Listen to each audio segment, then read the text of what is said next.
What's up, everybody, and welcome to another episode of Blood on the Razor Wire TV.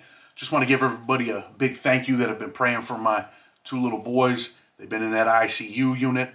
I stopped home this morning to grab some clothes, so I decided to read a couple chapters of the book. We might be bringing these little young men home today. If that happens, maybe we'll go live. I'll introduce you to Chase and Charlie for a couple minutes. And another thing, got some interviews lined up. Hopefully we'll be able to bust them out today.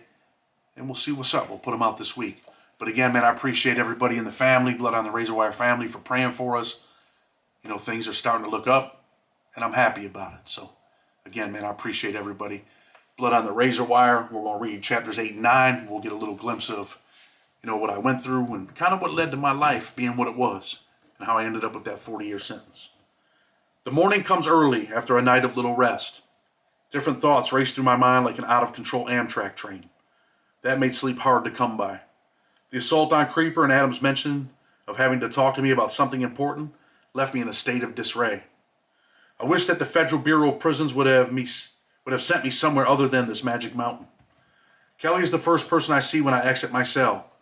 As has been the custom, we make our ways to the mess hall together. Kelly tells me he is moving to another housing unit where some of his homeboys from his state are housed. The surprise and disappointment must be obvious on my face as it prompts Kelly to delve into one of his Prison 101 instructional talks. We stop mid-stride. "Look here, honky," he says with a serious face. "You got a 40-piece. I ain't going to be here much longer anyway. You're going to figure this shit out. You got no other choice, Chad." "I just wish you weren't moving, though. For real, I say." "You're cool. You've been hanging out with Nick anyway. He's your homeboy. If you need me, bro, I ain't that far from you. I'll see you on the yard every day, kid. You're supposed to meet Adam and your homeboys today anyway, right?" "Yeah, I think so," I respond. "What the hell do you mean you think so?" Kelly said. "Yeah, I'm meeting them today," I respond in a gloomy voice. "Come on now, Chad. Don't act like your fucking dog just died. Crackers crumble, honkies rumble. You're a goddamn honky with 40 years. That little kid sad shit ain't going to get it in here. It's man up time, my boy. So what's up? You're going to be all right, right?" "Man, I'm going to be all right," I say with false confidence in my voice. Kelly reaches his hand out to shake mine and we continue to the mess hall. In a sense, Kelly was like a security blanket for me. Or a big brother in a place where very few people extend a hand to help with good intentions. Now, after just a few days, that blanket is being ripped from under me. Eating breakfast is almost as difficult as sleeping was. We eat in silence while my nerves do somersaults. My stomach is uneasy. I shovel the food down, tasting nothing. My focus is on Kelly moving and me having to find my own way here at Big Sandy. Not knowing what the future has in store for me in this forsaken place rattles me. This is my journey. When I made a choice to sell drugs, I chose my path, and with it, my destination. Whatever's going to happen here, I think to myself, is going to happen. Prison can be a frightful place. Adjusting takes time. Eventually, most people do. If you don't adjust, you perish. My prison thoughts are halted when I see Adam in the distance coming through the kitchen doors. He's not alone. A small Irish kid heavily tattooed with four-leaf clovers accompanies him as they approach me with Adam's outstretched hand. "Chad, this is Dennis, the homeboy from Boston that I was telling you about." We shake hands as Dennis chimes in. "We were waiting on you. Knew you was coming. What are you doing after breakfast?" His Boston accent is unmistakable. "Nothing. Why? What's up?" "Come out to the yard so I can holler at you, bro," Dennis says with a smile. "All right," I answer, playing things cool. I take everything in, little by little. My first impression of Dennis is that he is a tough, confident kind of kid, about the same age as me. Dennis tells me to wait until they get done eating, and we will all shoot out to the yard together. "It's better to be together around here," he says with a sly smile. Once Dennis and Adam finish eating, we walk to the yard. The fresh air seeps into my lungs. Birds chirp in the distance. The sun is warm. Peace blankets the yard. The battlefield from last night is no more, and I welcome the calmness. All three of us set out toward the track, and Dennis initiates the conversation. As Adam looks on, Dennis tells me that in federal prison they have what the prisoners and staff call cars. A car is a group of men from a certain area. Dennis's car consists of white guys from the East Coast, mostly from Massachusetts and New York. He is adamant that the car is not a gang, but a group of men from the same area who have things in common and who watch each other's backs. He goes on further. The white gang members at Big Sandy are oppressive and try to take advantage of white inmates, who are on their own. Taking advantage of white inmates who are on their own grabs my attention. Right now, I am on my own. Curiosity coupled with the fear of being taken advantage of prompts me to ask for details. What are the gang dudes doing? I ask in my pretend nonchalant voice. In reality, I don't want anyone to know I'm worried about being on my own, and equally worried about these white gang members trying to turn me into a Big Sandy victim. All kinds of bullshit, Adam replies. The douchebags are cutting knives out of dudes' beds, Dennis says. Extorting good white dudes to feed their drug habits, stealing, and one dude was trying to rape a younger white dude. He ended up getting smashed the day you came in. We had a couple dudes punish him. He left on a stretcher. I saw that guy leave on the stretcher, but I don't share that with Dennis or Adam. It's Adam's turn to speak. We just came from bloody Beaumont, bro, down in Texas. What we ain't doing for our people is getting taken advantage of. We're putting our own thing together, bro, and being you're from the Big Apple like me, this is your car. Us. It's our car. This is your home. It's where you belong. You got a lot of time, bro, and this is the wrong place to be alone. Adam says all this in a stern, almost urgent voice. I am already convinced I know exactly what I'm going to do, even if I don't share it with either of them yet. Being alone or on my own behind these walls is not an option. If there is a sign-up sheet, I sure wish they would give it to me. The dotted line is surely calling my name. In my old life, I was a tough guy, but this place is filled with a lot of guys tougher than me. In my heart, I know I can hold my own one-on-one. Big Sandy is not a one-on-one type of place. The best choice for me is with my homeboys. At least that's what I think for the moment. For the here and now. These gang dudes are like vultures, Dennis adds. When we first got here, we almost went to war with the ABTs, the Aryan Brotherhood of Texas. But they didn't really want it, Adam says, excitement in his voice. You see that dude over there? That's Dinky, their lame-ass shot caller. He's a real dirtball, piece of white shit. I look off to my right in the direction Adam is pointing in. Standing there is a scraggly-looking white prisoner.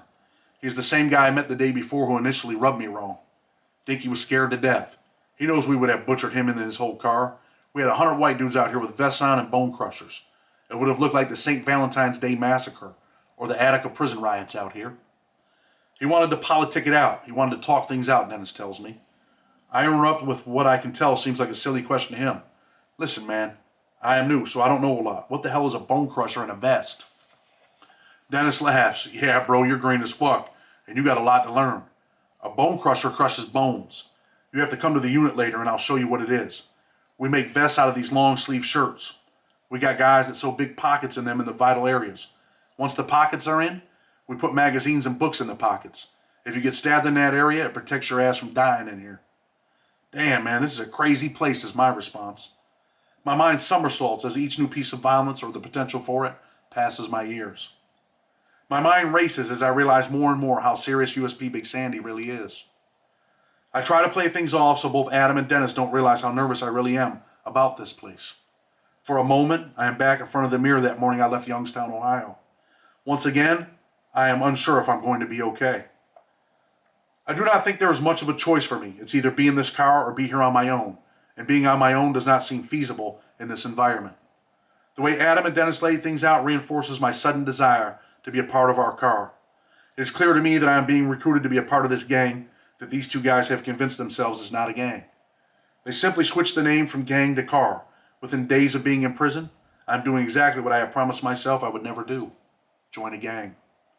I reason within myself that I made that promise before I knew what prison really was like.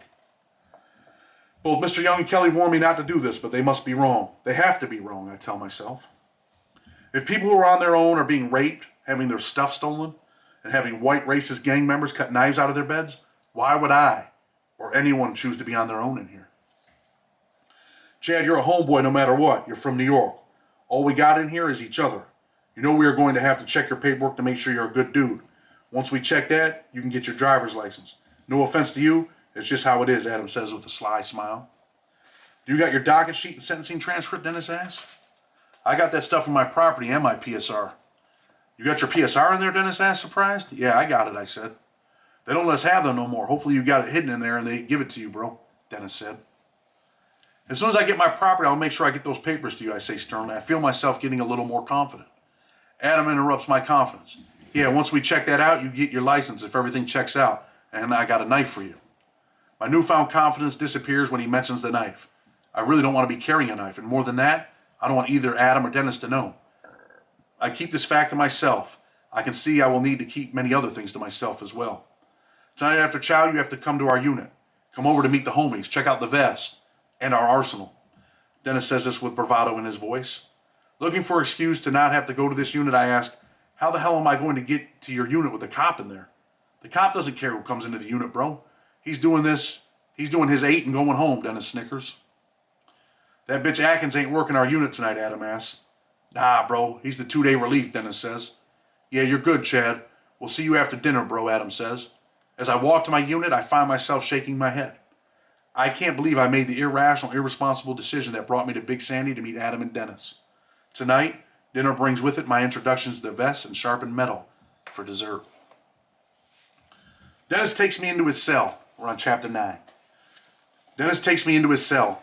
I feel a burst of adrenaline entering my veins, ignited by the unknown. He opens his locker, then he removes a false shelf that reveals a small cache of prison weapons. Dennis first shows me a menacing piece of steel, about 9 or 10 inches long. I can see that the metal is from one of the beds, and I wonder if Dennis cut it out from a bed belonging to one of the white guys who were on their own. Scanning his bunk, I can see no metal is missing from his bed. He hands me the shank. I inspect it. I'm swollen with curiosity. Both sides are sharpened and meet at a threatening point that looks as if it can actually pierce a person's bones. I can tell my fascination that something this dangerous can be fabricated in a prison cell shows on my face when Dennis says, I told you, bro, we got bone crushers in here. I flip the makeshift weapon in my hand as I continue my examination. One end of this pointed dagger is wrapped in black electrical tape for better grip. There's a string tied in a small circle so it can be wrapped around the stabber's wrist. With the lanyard hooked around the combatant's wrist, there is a slim chance a prison warrior will lose this weapon during the fight. Holding the shank in my hand, I cannot begin to fathom how it would feel to be on the receiving end of a stabbing by such a brutal weapon. There is no doubt that in the hands of a deranged prisoner, this weapon could be used to send any one of the 1,500 prisoners at Big Sandy, including myself, to a tumbling, brutal death. Dennis tells me he made this knife on his own. He took the guard off a pair of beard trimmers and took a small nail clipper and used them as saws. Armed with these tools, he dug into the bed frame of another inmate's bed.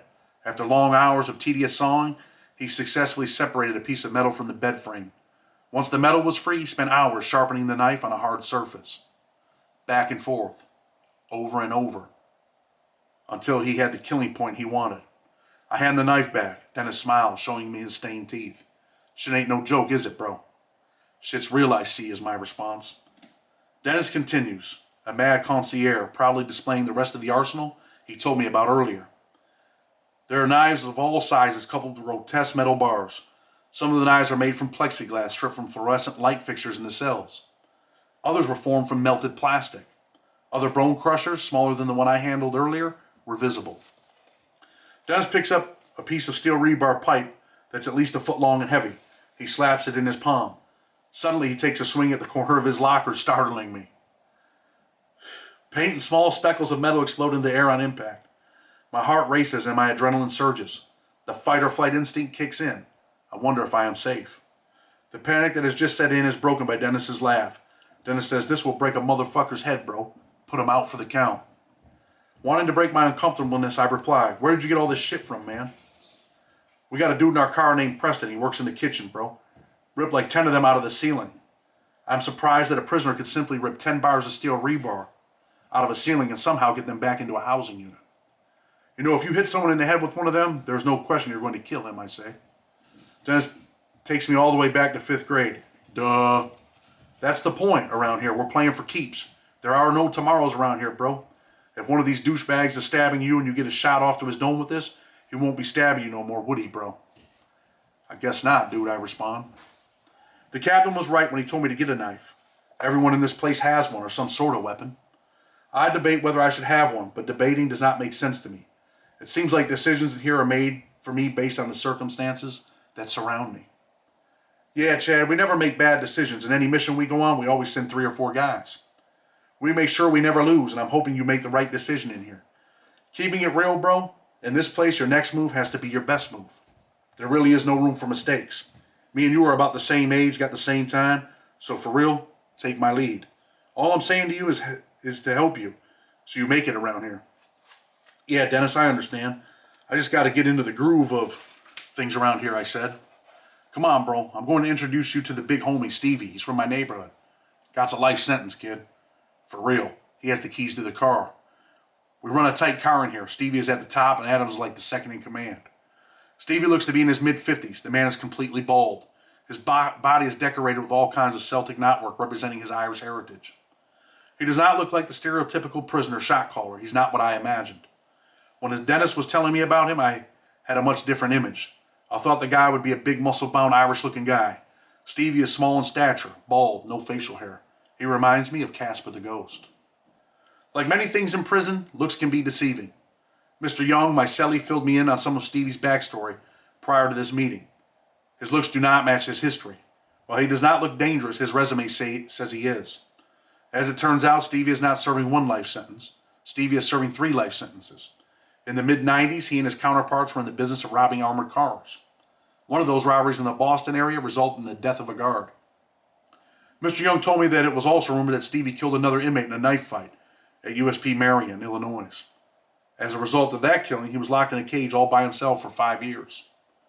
Being confined to a cell for 5 years all alone can only ignite one's hatred and anger.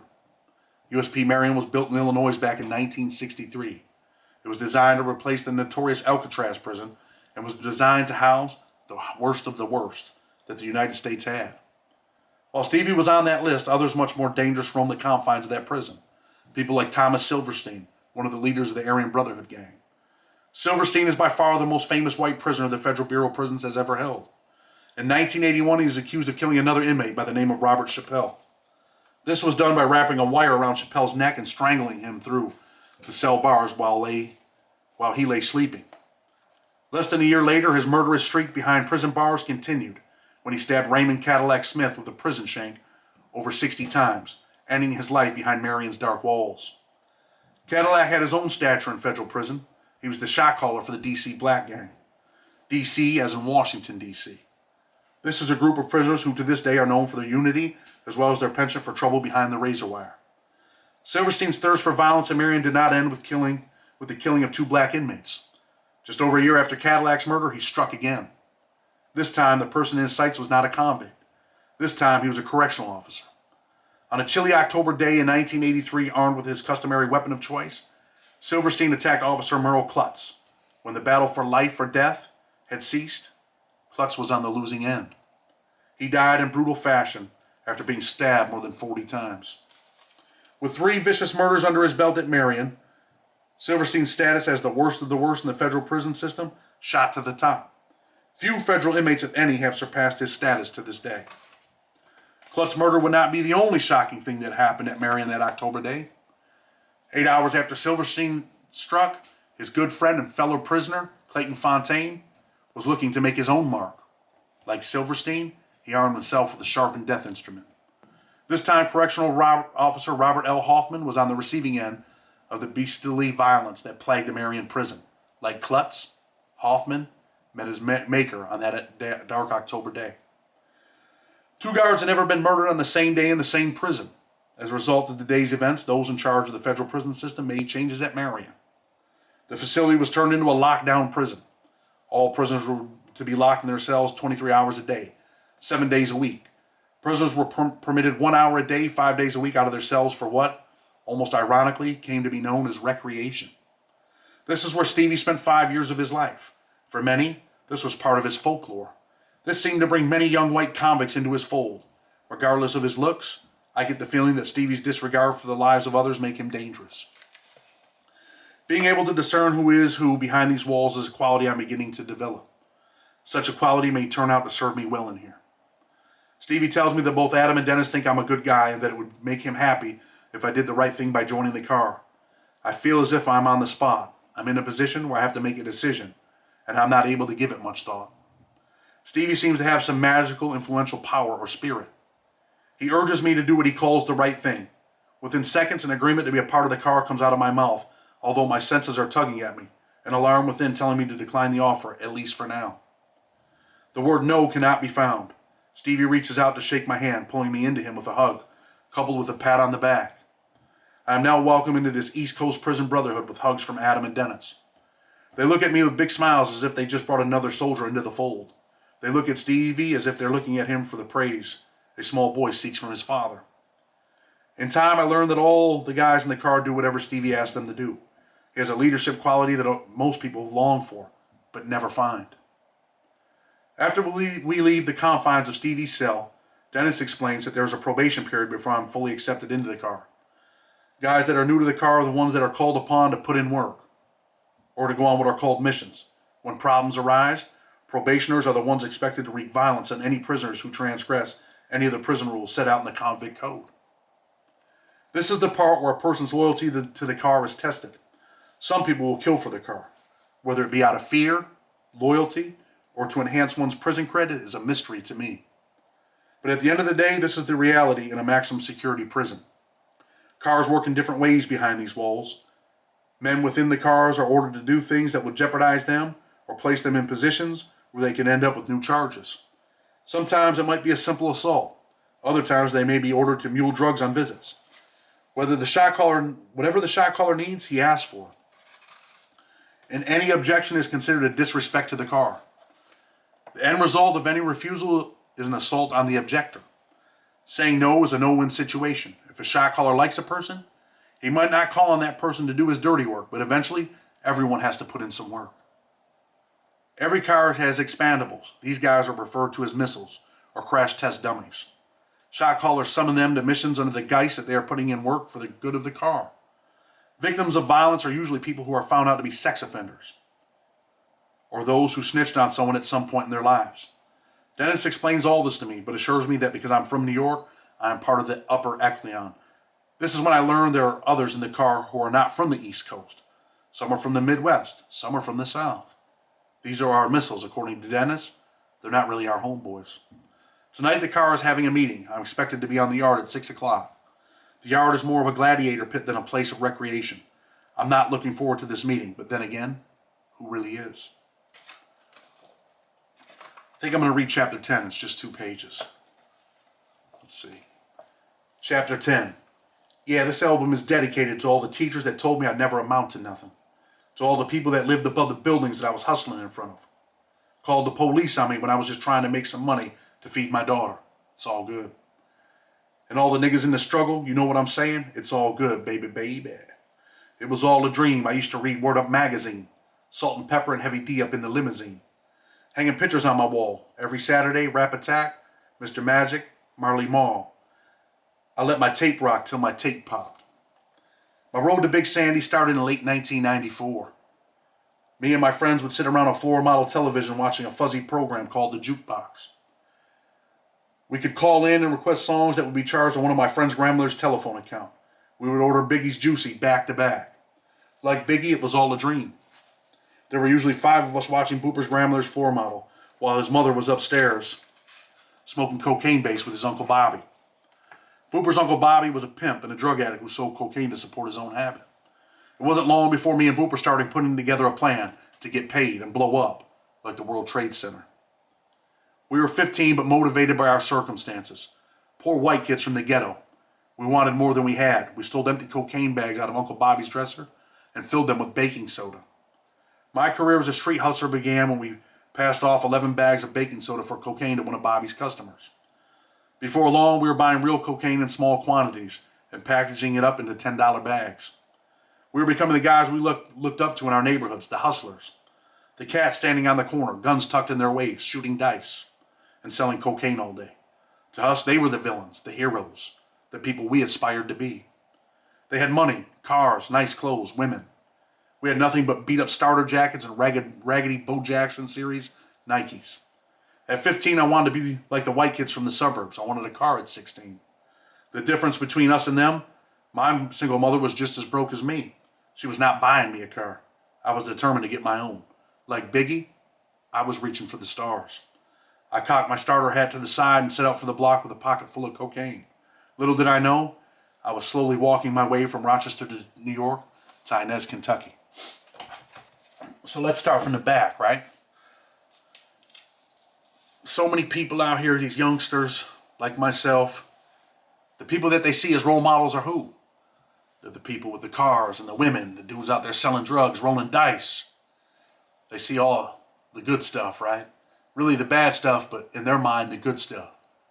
The money, no longer being broke, no longer going hungry at night. New sneakers, back then, new starter jackets. Today, what do they see? They see them Air Maxes and they see, North Face jackets, whatever they're wearing out here. And they think that these are the dudes that they want to be like, man. Wrong role models. Because the part that they don't see is the prison part. You don't get to see that really, really bad part.